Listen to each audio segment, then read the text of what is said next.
Good morning, everybody. Welcome to Miller Park Zoo. I'm Shannon, and I'm here with a special friend. So today's enrichment focus is social enrichment. So that would be a lot of where education comes in, and we're basically getting the animals out. We're letting them explore. We're letting them have some time with, sometimes it's people. With Dawn, she's all about the people. She loves to visit, she likes to sniff us, she likes to just be around us, be with us.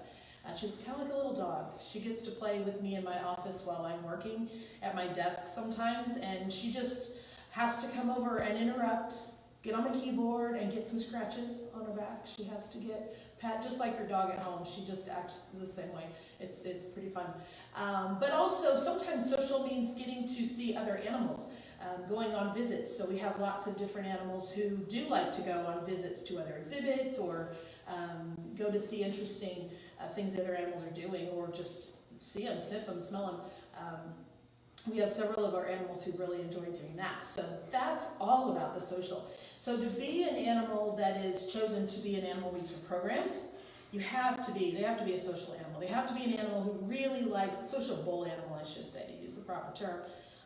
They really have to be an animal that is willing to step out a little bit, willing to go places, willing to be in a box, get in a van, and be in a group of people that they aren't necessarily familiar with, and they don't necessarily know. So Dawn is definitely one of those animals. So this is Dawn. She is called a ring-necked dove. Eric can get a little close-up on her neck. This is a good perch for her, right? Her favorite perch, in fact. She often goes for the tallest in the room, but she does enjoy my head. So you can see that around her neck, it's kind of, there's little spaces in the feathers. So it looks like there's a naked ring around her neck, and in fact there is. So she's called a ring-necked dove because of that. These guys are found, they're native in Africa, South Africa. Now this is not the traditional color. This is not the natural color. There's really no snow where they come from, so they're not going to blend in. There's no way a white bird is going to blend in. And now she's up on Eric's head. There's no way that a bird that's white is going to blend in with the surroundings in a field in the savannah of South Africa. So the natural color is more brown, gray, mottled. Think about a mourning dove here in Illinois. And we're going to see the tallest point in the room. Come here, Miss Dawn. Thank you very much.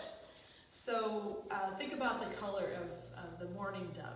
And that's more what you're going to see. She would be a domestic variety. So people have been keeping these birds as pets for many, many, many centuries.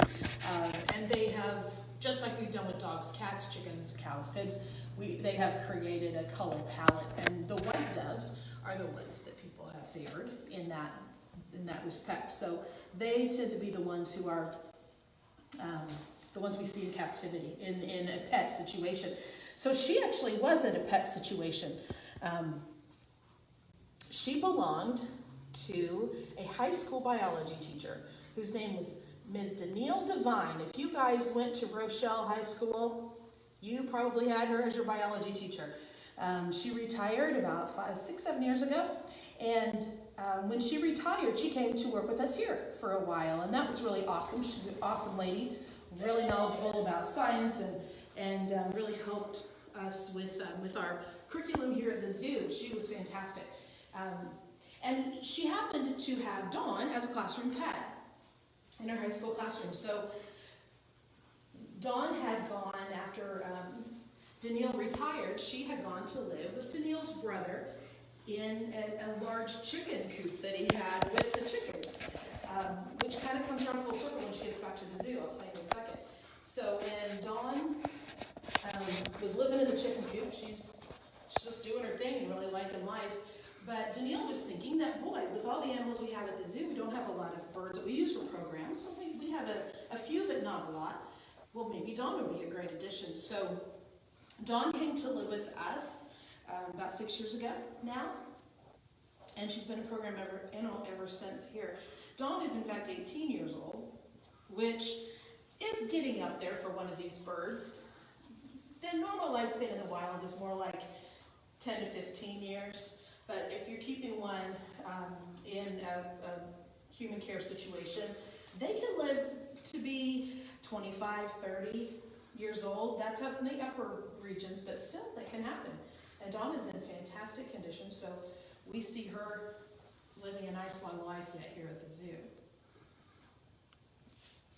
If you've ever heard of a turtle dove, we're a little far away from Christmas now, we're halfway back. Turtle doves are these as well. They're also called Barbary doves, so if you've heard of either of those terms, this is what we're talking about. I love the sounds that she makes. And this is her I want to get pet stance. I want my little back rub, my scritchies. She kind of looks like an angel, doesn't she? Spreading her little wings out. Grace's mom wants to know if she ever leaves presents on your head when she sits on your head. Absolutely. She leaves me presents, and we'll call it conditioner. I don't know. Her presents are very small, and I usually don't find them until later. April, who's 4, wants to know what she eats. Oh, very good, April. Well, these birds are seed eaters.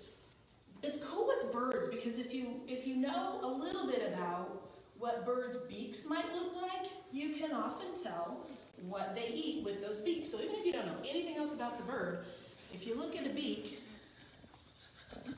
let me help Eric out a little bit. There we go. If we look at a beak, we can often tell what kind of food it eats. So if it has a sharp hooked beak, that's often to tear apart food or open up nuts, crack things.